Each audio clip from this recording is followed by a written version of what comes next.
Bismillahirrahmanirrahim. Baik, kita lanjutkan lagi belajarnya ya. Masih semangat ya semuanya ya. Kita lanjutkan lagi. Kalau kemarin kita sudah belajar tentang keseimbangan kimia, begitu ya, kita juga akan belajar lagi tentang keseimbangan asam basa. Kita mulai dari yang ini dulu. Kenapa sih teman-teman kalau yang punya penyakit MAH itu ya, kalau misalnya habis minum obat MAH kok sakit yang dirasakan di perut begitu kok bisa bisa sembuh begitu ya, atau bisa mereda? Kira-kira ada yang pernah nggak coba-coba iseng begitu ya, iseng lihat komposisi yang ada di dalam obat MAH begitu ya? Coba ada yang mau buka begitu, coba lihat komposisi obat MAH-nya itu ada apa aja gitu ya. Tentunya merek beda, tentu berbeda, tetapi ada yang sama, yaitu pasti belakangnya adalah ada suatu hidroksida di dalamnya ya, yang mana dia merupakan salah satu basa yang bisa menetralisir kandungan asam lambung yang ada di dalam lambung kita gitu ya, namanya asam lambung gitu ya. Jadi ketika kita sakit MAH berarti artinya asam lambungnya sedang naik, dan namanya asam berarti dia dinetralisir dengan suatu basa. Coba cari di komposisi obat MAH teman-teman, apa kira-kira basanya. Nah, apa itu asam dan basa? Coba teman-teman jawab dulu, apa sih asam, apa sih basa begitu ya. Kalau langsung menjawab bisa nggak? Jadi kalau kita bicara tentang asam basa, maka kita harus merujuk pada 3 definisi ya. Sampai detik ini sih ini 3 definisi ini sebenarnya ada sih perkembangan berikutnya begitu, tapi belum populer begitu ya. Jadi secara garis besar asam basa itu ada 3 pendekatan ya. Jadi ada dari Arrhenius, kemudian dari Bronsted-Lowry, dan yang satunya lagi ada dari Lewis, itu yang populer begitu ya, dimana dari Arrhenius menuju Bronsted-Lowry itu termasuk ke dalam lonjakan yang cukup besar ya, karena tadinya kalau Arrhenius kan bicaranya hanya dalam pelarut air aja begitu, sementara begitu dikembangkan oleh Bronsted-Lowry itu ternyata kan bisa di sistem yang lain, tidak harus di air begitu ya. Oke, apa aja asam basa? Tadi sudah ada asam lambung di dalam tubuh kita, kemudian juga ada beberapa asam basa yang lain di dalam kehidupan kita. Contohnya misalnya baterai mobil begitu ya, yang menggunakan asam sulfat pekat gitu. Terus kemudian alkali baterai, alkaline baterai itu yang menggunakan KOH, yang mana KOH ini adalah suatu basa begitu ya. Kemudian banyak sekali yang lain-lain. Teman-teman juga ada yang suka makan ini mungkin ya, bakso ini ya, seringkali ada ini di sebelahnya, ada asam cuka begitu ya, ada asam cuka yang sering dipakai teman-teman. Nah, apakah kalau kita menentukan suatu asam dan basa itu kalau di laboratorium ya boleh nggak kita rasakan, ataukah berdasarkan rasanya? Lalu bagaimana rasa asam klorida misalnya? Jadi untuk menentukan asam basa itu ada sih beberapa buku yang menyebutkan bahwa kalau basa itu pahit begitu ya, kalau asam itu masam begitu. Tapi definisi rasa itu tentunya kalau misalnya kita di laboratorium jangan dirasakan gitu ya. Oh, aku mau pengen tahu asam sulfat begitu terus dirasakan, tidak boleh. Jadi penentuan asam basa itu ditentukan dari 3 definisi ini. Jadi dari Arrhenius itu yang menyatakan bahwa suatu asam itu adalah apa? Ada yang masih ingat? Kalau bahasanya berarti kebalikannya gitu aja ya. Ada yang masih ingat? Ini recall aja dulu materi di SMA yang teman-teman sudah pernah pelajari di SMA gitu ya. Asam itu apa? Adalah suatu spesies yang kalau di dalam air dia menghasilkan H+. Ini definisi dari Pak Arrhenius ya. Sementara kalau basa sendiri itu yang menghasilkan OH- di dalam air gitu ya. Tapi terus kemudian namanya ilmu pengetahuan ya, berkembang begitu, kemudian disempurnakan lagi. Kalau Bronsted-Lowry mengatakan bahwa suatu asam itu adalah donor proton, donor H+ gitu ya. Dan ini kalau Bronsted-Lowry itu dia tidak bicara melulu tentang pelarutnya harus air begitu. Nah, kita lihat polanya di sini. Nih, kita lihat ya, asam, ini yang asam tadi ya. Itu cenderung yang plus gitu ya. Maka di Lewis pun, kalau Lewis itu kan sama sih, ini orang yang sama dengan yang menemukan struktur Lewis begitu ya. Dia konsepnya adalah tentang elektron. Kalau dia konsepnya tentang elektron, kita lihat polanya tadi ya. Kalau asam itu plus plus, berarti asam itu apa kalau menurut Lewis? Kalau yang bisa plus, iya, dia sebagai aseptor, gitu ya. Oke, kita lanjutkan.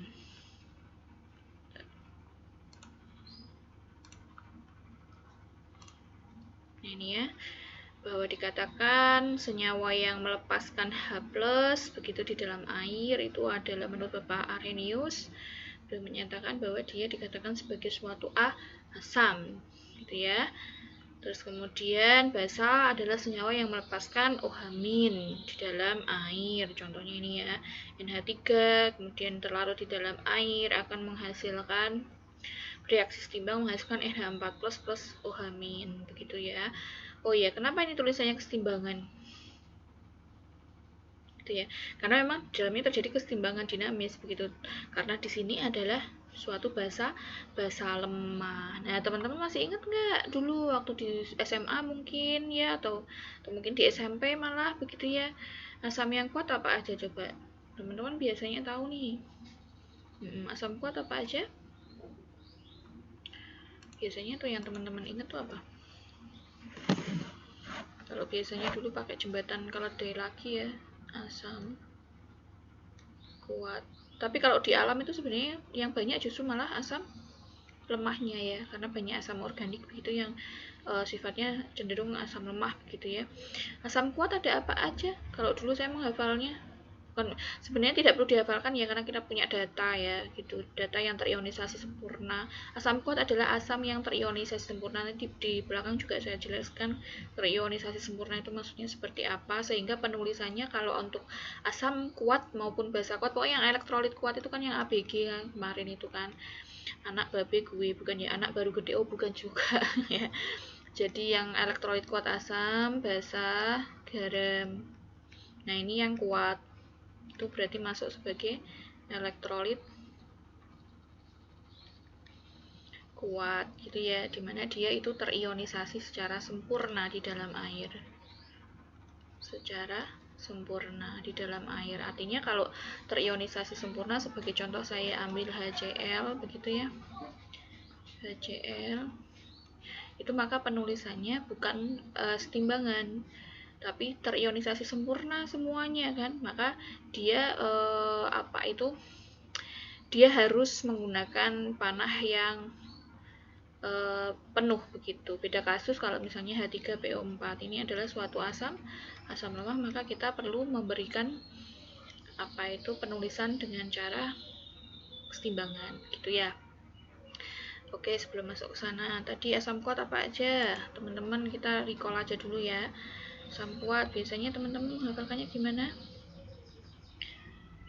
Yaitu H, terus celana, celowor, baru, sobek, itu norak, biasanya gitu ya. Tapi monggo sih teman-teman kalau mau artinya ini berarti HCl, celowor itu HClO4, HBr, sobek itu berarti H2, SO4, NO3 atau asam nitrat, asam klorida. Nah ini yang lainnya biasanya asam organik itu menjadi asam lemah. Kalau HF berarti asam lemah apa asam kuat? Asam lemah. Pinter gitu ya. Inti intermezzo aja ya sebelum kita masuk ke sana, karena ini materi-materi yang perlu kita recall dulu gitu ya. Oke.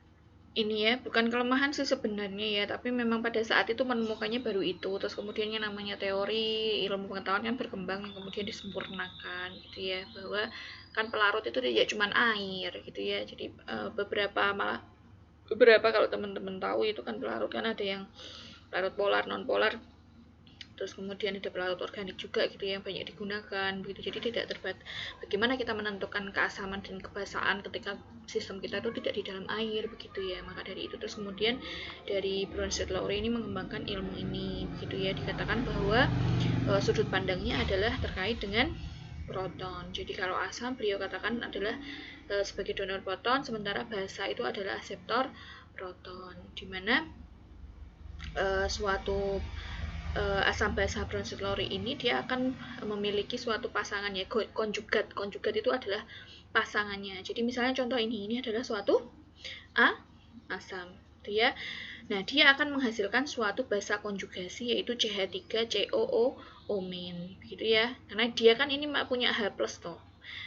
Punya H+ yang bisa didonorkan begitu kan ya. Nah, sehingga dia dikatakan sebagai suatu asam. Sementara ini adalah pasangan basa konjugasinya. Lah, antara pasangan asam dan basa konjugasi itu dia selisih 1 buah proton, bukan 2, bukan 3 proton. Diingat-ingat ya, selisih 1 buah proton. Jadi kalau ditanya coba sebutkan pasangan asam basa konjugasi di sini, maka teman-teman bisa dengan mudah menulisnya sekarang gitu ya. Saya pakai warna yang lain coba. Ini. Berarti kalau dari reaksi ini pasangan asam basa konjugasinya apa? Pasangan asam basa konjugasinya adalah CH3COOH dengan CH3COO- sama ada air kan, H2O dengan H3O+, gitu ya. Dimana kita lihat di sini bahwa ini sama ini dia selisih 1 proton kan ya. Nah, yang lebih banyak hanya kan tadi di awal sudah ya yang cenderung H+ gitu ya, yang punya H+ itu adalah yang asam. Maka dari itu yang lebih banyak hanya itulah yang kita sebut sebagai asam. Berarti ini adalah basa konjugasinya atau basa konjugatnya ya di sini. Berarti ini yang asam yang mana? Ini, karena lebih banyak hanya yang lebih banyak protonnya yang ini. Berarti dia asam. Ini basa gitu. Gampang ya menentukan asam basa konjugasi ya. Sekarang sudah tahu kan? Oke. Di SMA pun maaf. Di SMA pun juga sudah pernah dibahas kok tentang ini gitu. Saya yakin teman-teman juga pasti sudah banyak yang tahu gitu ya. Tadi ya bahwa pasangan asam basa konjugat itu berbeda 1 buah proton. Dimana ini suatu asam Bronsted-Lowry, begitu kemudian di sini adalah pasangan basa konjugasinya. Di sini basa Bronsted-nya, di sini berarti asam konjugasinya gitu. Yang lebih banyak hanya cenderung yang asam. Oke. Ini juga sama ya konsepnya. Kita langsung latihan aja di sini. Nah, kalau ini saya punya ini. Lalu, apakah basa konjugasi dari suatu H2SO4? Apakah langsung SO4 2-? Apakah SO4 2-? Basa konjugasinya dari H2SO4? Tidak boleh. Ya. Karena kalau SO4 2- berarti dia selisih 2 proton. Ya.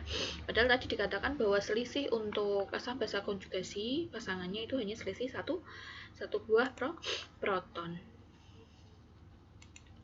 Nah, terus di sini. Maka untuk pasangan basa konjugat dari H2SO4 itu pasti selisih 1 proton. Maka dari itu kita tuliskan di sini adalah ini adalah asamnya.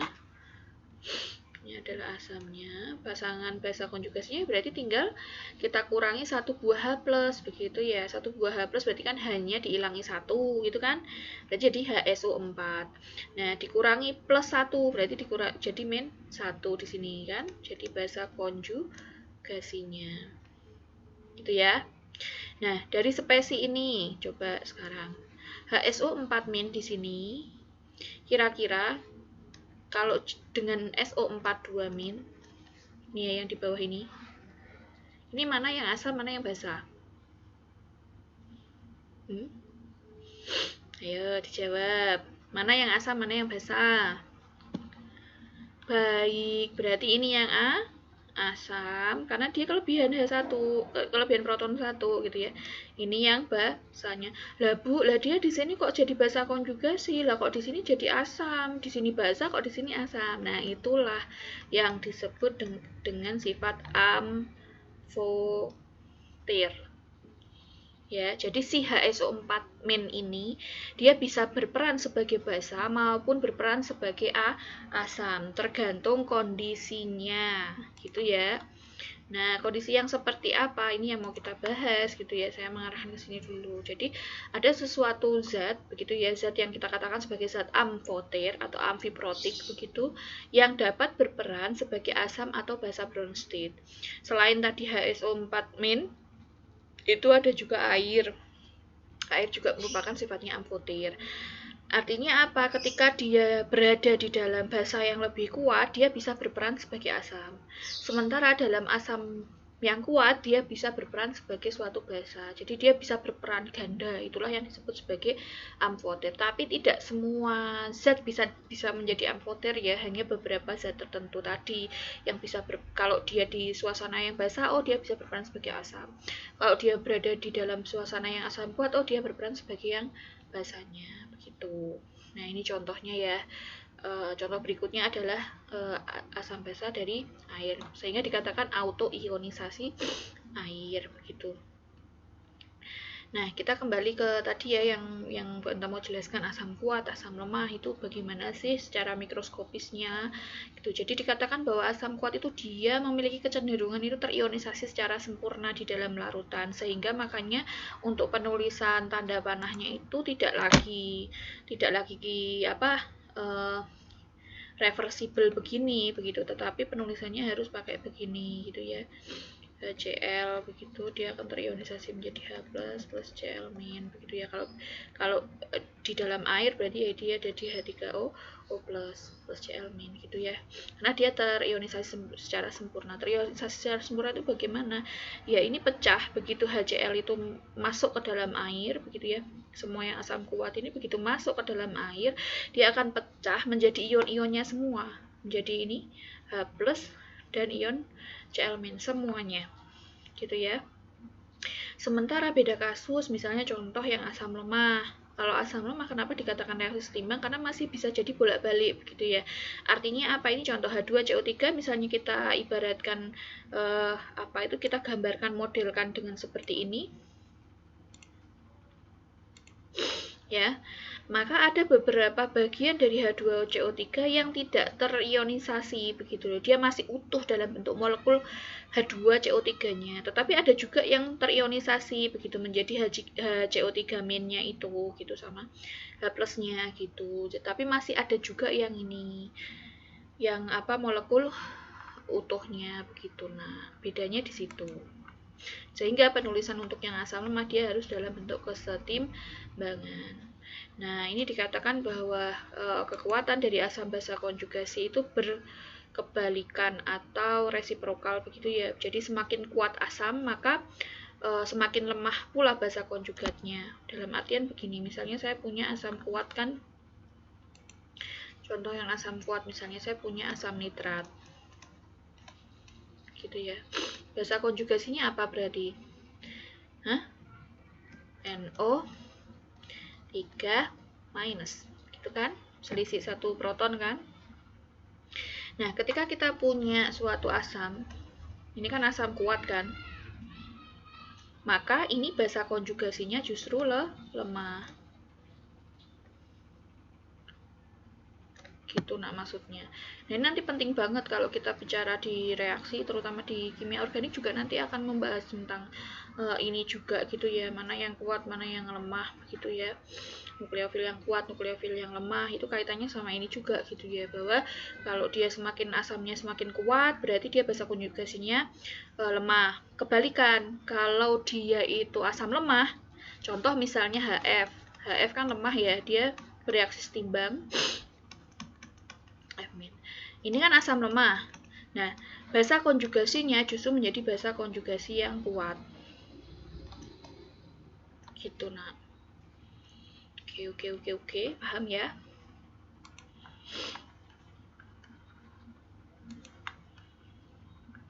Kita lanjut. Kalau saya, oh ini harusnya duanya di bawah ya nak, maaf. Ngedit belum selesai tadi berarti. Misal saya punya suatu asam umum lah, saya sebut sebagai HA. Gitu ya. Terus kemudian dilarutkan di dalam air, dimana ini fasanya harusnya aqueous, ini juga aqueous, ini aqueous, gitu ya. Maka kalau teman-teman tadi sudah belajar tentang kesetimbangan ya, kemarin atau tadi atau dulu gitu ya, sudah belajar mengenai kesetimbangan kimia. Kalau saya punya reaksi ini, maka nilai konstanta kesetimbangannya, karena kita tadi ini bilang adalah suatu asam umum ya, HA begitu, maka konstanta kesetimbangannya rumusnya bagaimana? Masih ingat nggak? KC. Masih ingat ya? Yaitu produk pangkatkan koefisiennya toh. Berarti konsentrasi H plus pangkat 1 dikalikan konsentrasi A min pangkat 1 dibagi konsentrasi dari reaktannya dipangkatkan koefisiennya dibagi dengan konsentrasi HA. Pangkat berapa? 1. Dikalikan H2O kah? Tidak. Kenapa? Karena H2O-nya bentuknya adalah liquid. Jadi H2O-nya nggak ikut masuk di situ gitu ya. Lah Bu, karena ini dia asam, maka kita sebut sebagai konstanta kesetimbangan asam. Itu nah. Oke, sama atau sama ini? Sekarang kalau saya punya yang di bawah nih, reaksi yang di bawah tuh, coba kalian tulis dulu. Ini, kalau ini dia asam, berarti A minusnya apa ini? Basa konjugasinya kan? Nah ini berarti basa konjugasinya. Maka dari itu, kalau saya tanya konstanta kesetimbangan dari reaksi ini, berarti nulisnya Ka apa Kb? KB, karena ini dia adalah basa. KB-nya bagaimana berarti? KB-nya berarti konsentrasi dari HA dibagi dengan dikali dengan konsentrasi OH- pangkatkannya 1 semua kan ya, dibagi dengan konsentrasi amin gitu ya. Nah, kita coba hubungannya ini sama ini tuh apa toh? Coba kalau saya Ka kali KB, jadinya gimana? Kita tulis ulang kan, berarti Ka-nya H+, konsentrasi H+, dikalikan konsentrasi A- dibagi dengan konsentrasi HA, dikali dengan Kb-nya. Kb-nya adalah HA, dikali konsentrasi dari OH- dibagi dengan konsentrasi A-. Mana yang boleh dicoret? Ini boleh dicoret sama ini, ya kan? Ini boleh dicoret sama ini. Sehingga jadinya apa? H+ dikalikan dengan OH-. Nah, ini reaksi apa ini? Reaksi autoionisasi dari air, begitu ya. Sehingga kemudian ini dikatakan sebagai KW, water kan. Reaksi autoionisasi dari air. Yang mana nilainya itu tertentu tergantung suhunya. Sekali lagi ya, bahwa yang namanya konstanta kesetimbangan itu konstanta reaksi ya. Nanti kita bicara juga ketika kinetika kimia itu juga konstanta laju reaksi pun itu akan berubah atau dipengaruhi oleh perubahan suhu. Jadi kalau selama suhunya tidak berubah ya konstantanya nggak berubah gitu loh nak. Nah, kalau pada suhu 25 derajat Celcius itu ini nilainya adalah 10 pangkat min 14. Begitu.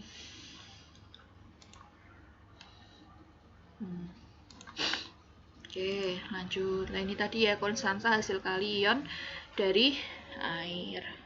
Dimana pada suhu 25 derajat nilai perkalian antara H+ dan OH- itu adalah 10 pangkat min 14. Ketika konsentrasi H+-nya itu nilainya sama dengan konsentrasi OH-nya, maka larutan tersebut sifatnya akan bersifat netral. Sementara ketika di dalam larutan tersebut itu lebih banyak konsentrasi H+-nya dibandingkan konsentrasi OH-nya, maka larutan tersebut akan bersifat asam.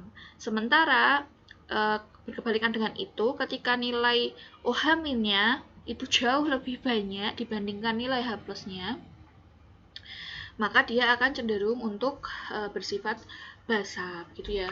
Kalau kita kembali tadi dari KA kali KB begitu ya, 10 pangkat min 14 begitu. Ketika salah satu misalnya nilai KA-nya itu kecil sekali, maka nilai KB-nya kan jadi akan besar, berkebalikan satu sama lain. Oke, setelah ini kita lihat contoh soalnya. Oke, nah ini contohnya misalnya. Berapakah konsentrasi ion OH- dalam larutan HCl yang konsentrasi hidrogennya itu adalah 1,3 molar? Kenapa saya arahkan ke soal ini? Coba ada yang mau menjawab? Loh Bu, ini kan asam. Kenapa ada OH-nya?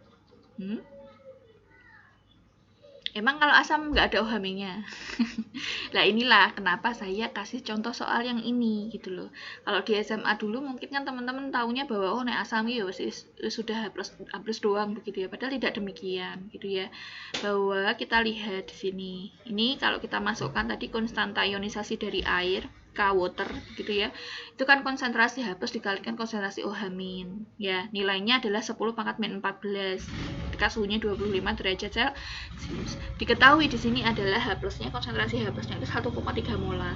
Maka ketika kita ditanya OH-nya berapa, itu kan berarti KW dikalikan KW dibagi dengan H plus, kan pindah ruas ke sini ya. 10 pangkat min 14 dibagi 1,3, ketemunya 7,7 kali 10 pangkat min 15. Nah ini kalau saya tulis